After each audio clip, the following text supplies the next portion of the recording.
Tungku-tungku sekali mengadat kita nyaman bukan oleh. Maka potret uniknya ular. Yang pertama, makhluk itu dikatakan orang tidak ada kerongkongan. Jadi dianya itu mampu menelan mangsanya yang jauh lebih besar dari dirinya sendiri.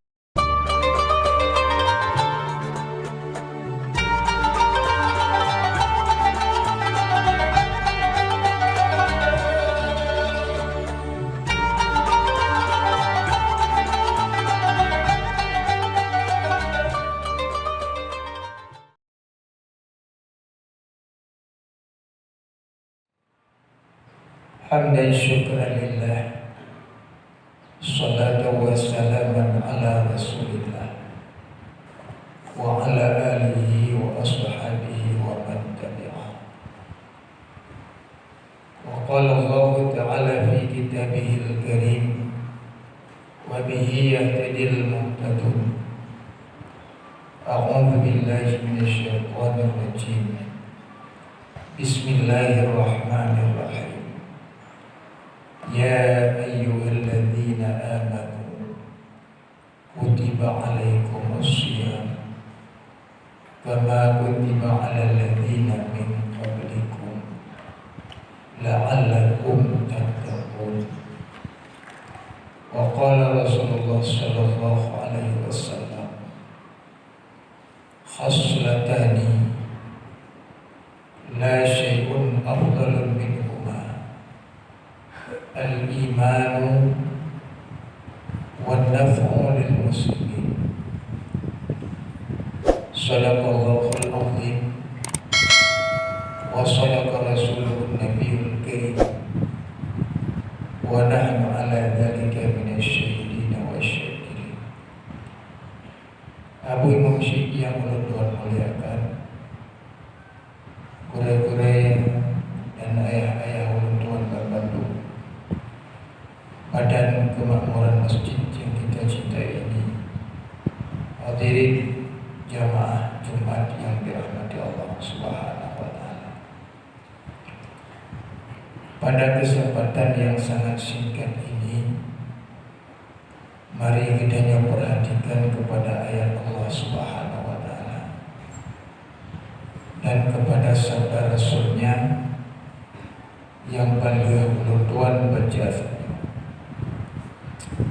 yaitu ya ayyuhalladzina amanu, wahai orang-orang yang beriman, kutiba alaikumus syiyam, diwajibkan puasa kepadamu, kama kutiba alal ladzina min qablikum, sebagaimana puasa itu Allah wajibkan kepada umat-umat yang dahulu sebelum kamu, la'allakum tattaqun, mudah-mudahan kamu menjadi orang yang bertakwa.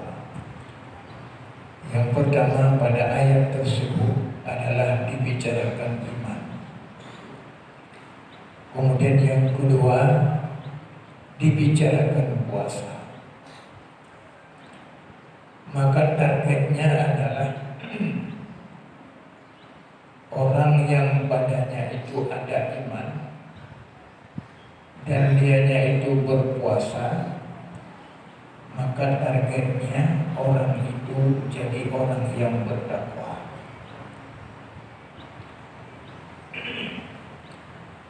Yang pertama, saya akan membicarakan target,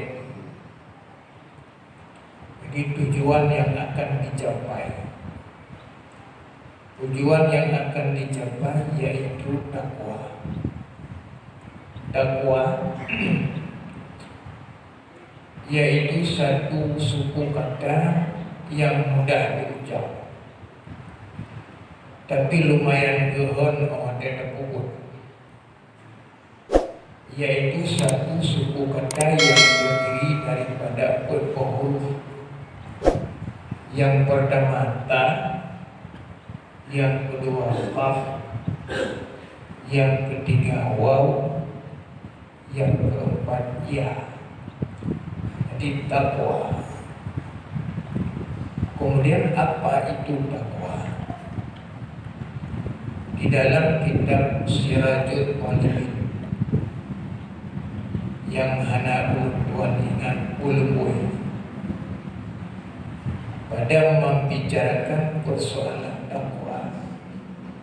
Dakwah itu didefinisikan ataupun diberikan tarif, yaitu imtithalul awamir wajtinabun nawahi, yaitu dua sisi. Sisi yang pertama imtithalul awamir, menjunjung tinggi seluruh perintah Allah. Sisi yang kedua wajtinabun nawahi, meninggalkan, menjauhi seluruh larangannya Allah, melaksanakan seluruh perintahnya, masuk di dalam perintah yang hukumnya wajib,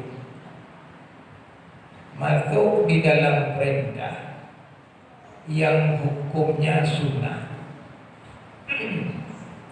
baik itu sunnah muakkadah atau sunnah yang sangat dianjurkan, ataupun sunnah yang ghairu muakkadah, yang tidak seberapa dianjurkan. Yang mendua masuk. Kemudian dalam nawahi, dalam segala larangan, masuk larangan yang hukumnya haram, masuk dalam larangan yang hukumnya makruh tahrim, masuk di dalam larangan yang hukumnya makruh tanzih. Dan sangat indah apabila hal yang tidak jelas manfaatnya dan malah mendatangkan kesia-siaan itu juga masuk bahagian yang dianjurkan untuk ditinggalkan. Maka inti daripada takwa adalah menjunjung tinggi seluruh perintah dan meninggalkan segala bentuk larangan dengan rincian yang telah saya bicarakan tadi. Itu adalah target itu. Dan untuk bertanya Pak, target tersebut ini bukan hal yang mudah, bukan hal yang gampang. Tidak mudah semudah kita membalikkan telapak tangan.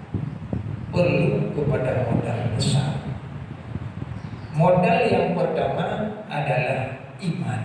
Ini adalah modal yang pertama. Rasulullah Shallallahu Alaihi Wasallam selama di Mekah, semenjak beliau diangkat jadi Rasul, selama 13 tahun lebih kurang lebih, yang beliau dakwahkan dan beliau usahakan adalah menanamkan keimanan ke dalam hati orang-orang Mekah. Ini yang beliau lakukan. Kemudian untuk kondisi budaya wajinam yang di dalam wilayah kemasjidan ini, dakwah untuk menanamkan keimanan ini sudah berlalu.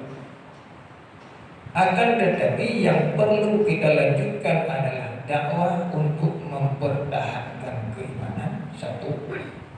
Yang kedua, dakwah untuk menjagakan iman itu agar selalu tetap di dalam keadaan sehat. Kemudian yang ketiga adalah dakwah untuk menjaga agar keimanan yang kita miliki itu tidak cacat. Kemudian selanjutnya, keimanan yang kita miliki itu adalah selalu di dalam keadaan cemerlang. Ini seirama dengan apa yang dikatakan oleh Rasul, khaslatani la syai'un afdal minhuma. Ada dua perkara, tidak ada satupun yang lebih afdal daripada dua perkara itu. Yang pertama adalah iman, kemudian yang kedua adalah hidup yang mendatangkan manfaat bagi saudara sesama muslim. Tengku-tengku sekalian,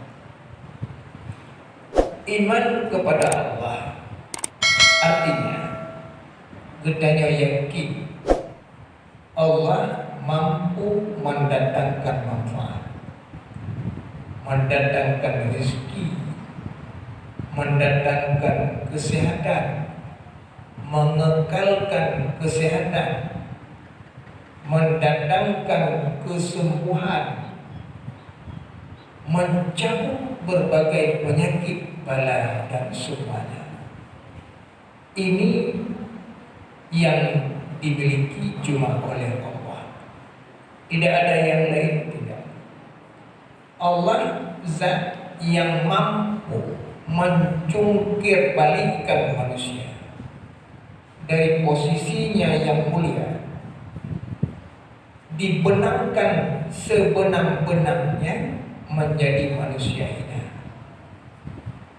Dari kehinaan yang tiada darah, kemudian Allah mengangkatnya ke tempat yang sangat tinggi, maqamah mahmudah.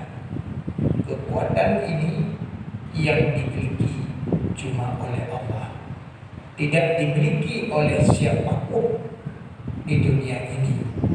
Malaikat tidak mampu, manusia juga tidak mampu.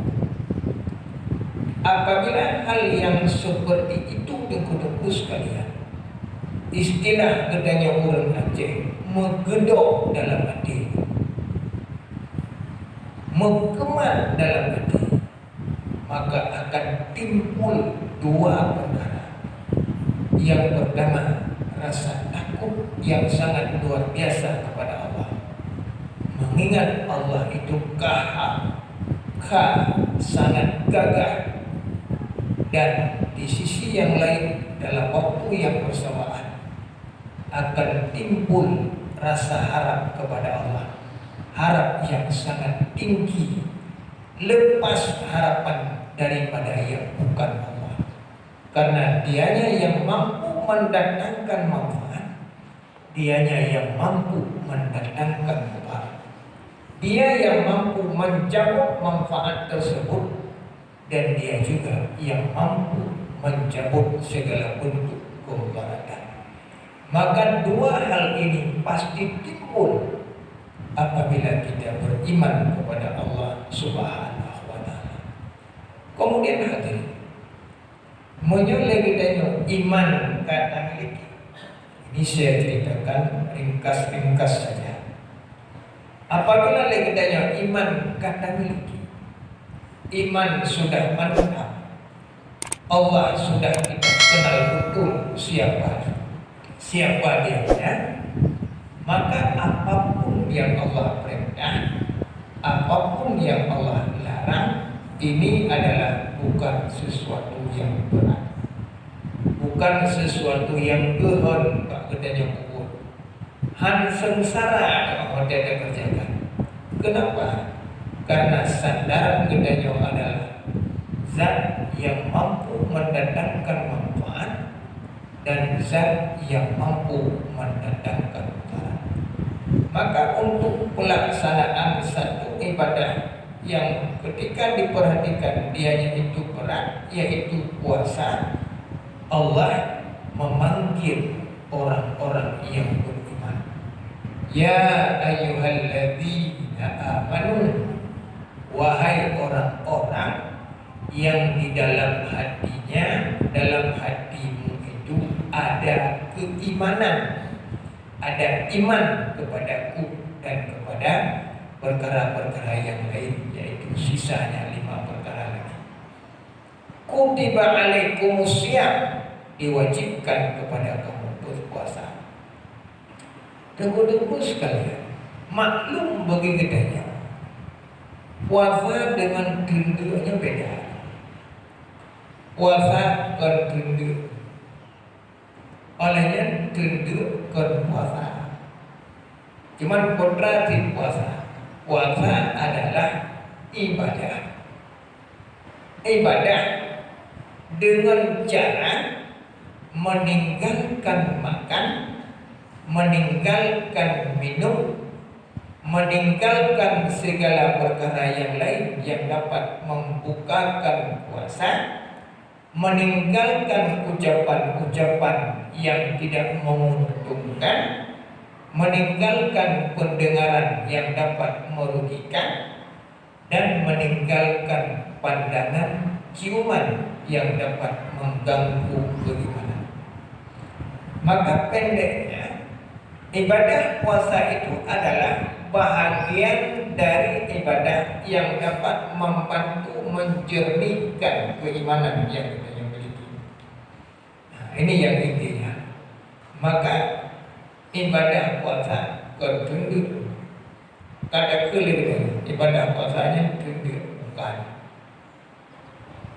Tapi puasa itu adalah ibadah yang ibadah itu salah satunya melalui dengan menahan diri daripada kelaparan, menahan lapar, menahan haus.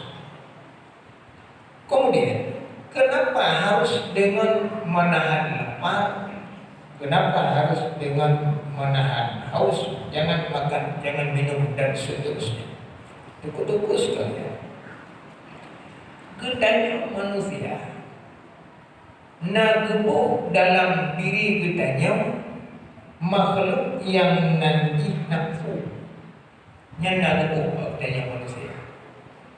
Selama gedanya manusia, apakah dianya itu manusia lapisan bawah, lapisan menengah, lapisan atas? Lapisan atas itu para nabi-nabi. Kemudian di bawah nabi para wali Allah. Kemudian di bawah paling terakhir kitanya yang dikatakan dengan orang awam. Walau dianya itu seorang nabi, selama dianya itu masih manusia, dalam dirinya tetap ada yang namanya nafsu. Patipan nafsu, dianya adalah yang mengajak orangnya untuk mengerjakan yang buruk-buruk, itu nafsu. Inna nafsa la ammaratum bisu. Bakebit nafsu itu sangat keras mengajak orangnya untuk melakukan berbagai kejahatan. Ini nafsu. Maka ibadah imtithalul awamir wajtinabun nawahi bukan kehendak nafsu, tapi ini adalah melawan kehendak nafsu. Dadanya mbak nafsu kating ikah nafsu kesebayang hijau kemahan. Hai nafsu kating ikah mengerka hijau kemahan. Pakai banci kah yang keting neue doh yang kira-kira dilarang dalam syariat, nyan yang jawa di nafsu, doh yang giu di dalam syariat, itulah yang dianya itu tidak suka. Maka karenanya ibu-ibu sekalian, surga rawuh untuk dalam surga rat perkara yang kami nafsu yang karenanya hanya rawuh untuk dalam neraka, rawuh orang yang dikenang di nafsu. Maka itu dalam satu hadis, surga itu dikelilingi dengan berbagai macam perkara yang dibenci oleh nafsu. Sementara neraka itu dikelilingi oleh perkara-perkara yang sangat disayangi oleh nafsu. Puncak daripada kekurang ajaran nafsu itu mendesak orangnya mengaku sebagai Tuhan. Na'udzubillah, subhanallah. Sebagaimana yang dilakukan oleh Fir'aun, dilakukan oleh Namrud, dan juga pernah dilakukan oleh orang-orang lain. puncak kekurang ajaran daripada nafsu. Maka karena nafsunya najidu bak kita adalah media untuk menundukkan nafsu itu adalah salah satunya adalah puasa. Nya adalah media paling real dan media paling tepat untuk menundukkan hawa nafsu. Hawa nafsu itu tidak boleh dibuang, tidak bisa dibuang, dan tidak akan tercakup selama kita nyawa manusia dan hana pernah suka kita tetap manusia. Mulai dari awal kecil sampai ke sana tetap kita manusia. Tetap kita manusia, ya nafsu itu tetap ada, tidak bisa hilang. Cuma persoalannya bukan menghilangkan nafsu, tapi adalah menundukkan nafsu. Maka media yang paling real untuk menundukkan nafsu adalah dengan menahan lapar, menahan haus, menahan pandangan mata, menahan ucapan yang sia-sia, menahan penciuman, dan menahan pendengaran. Sekalian, yang adalah sebagai media untuk menundukkan hawa nafsu. Menyerta umpamakan, tunggu-tunggu sekalian, nafsu itu mirip dengan yang namanya ular.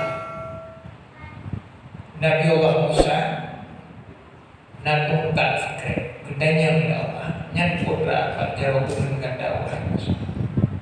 Dijawab dari Allah, yang Pak Jarod menelun ya Allah, tungkat. Maka tungkat itu manfaatnya tempat lun tegur.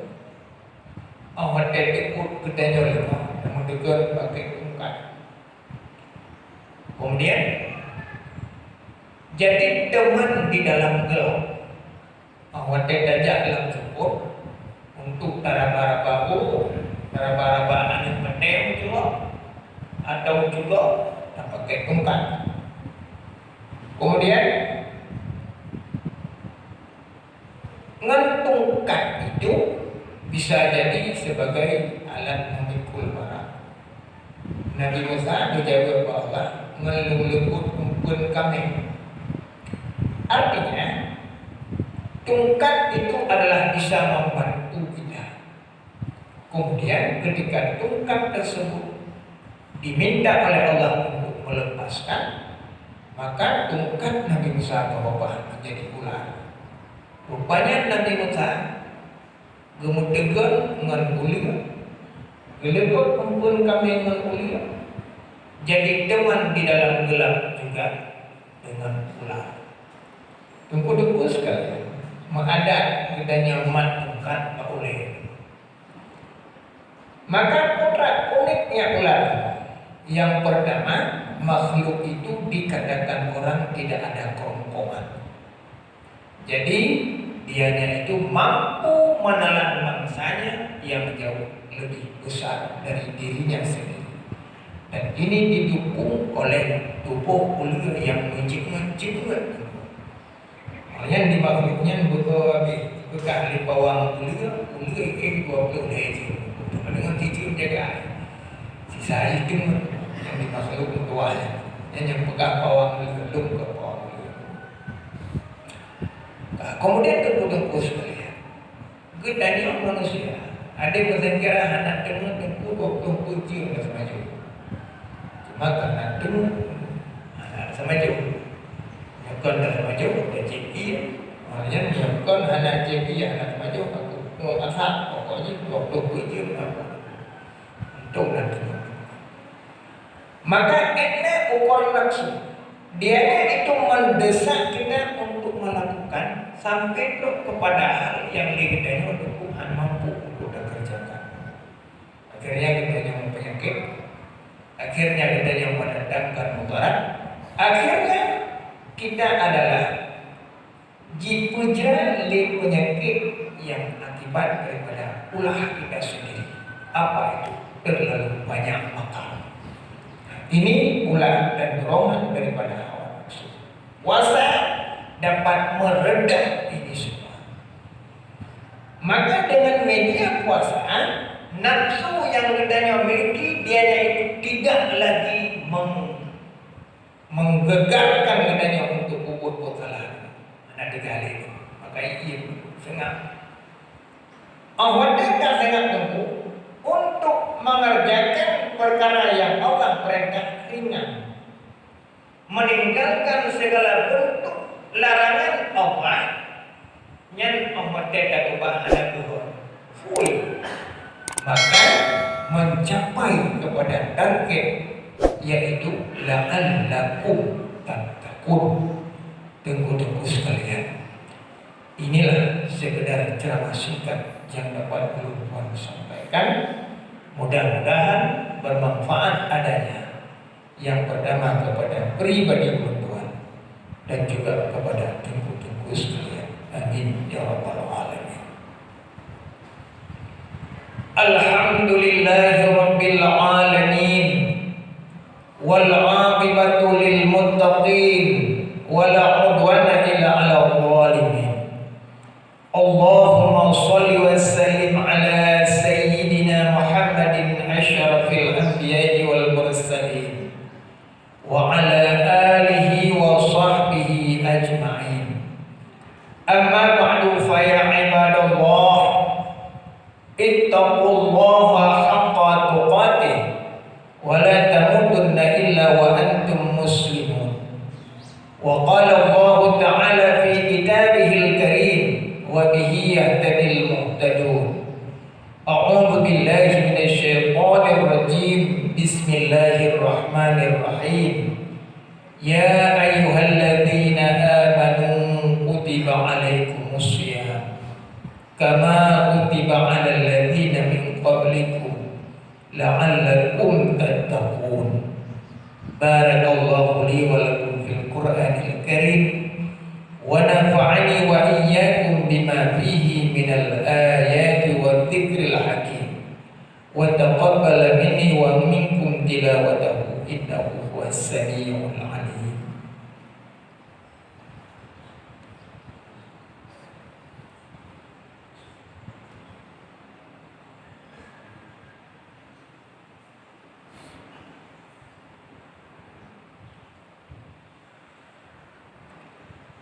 Alhamdulillahi rabbil alamin wa bihi nasta'inu ala umuri dunya waddin wa la hawla wa la quwwata illa billahil aliyyil azim.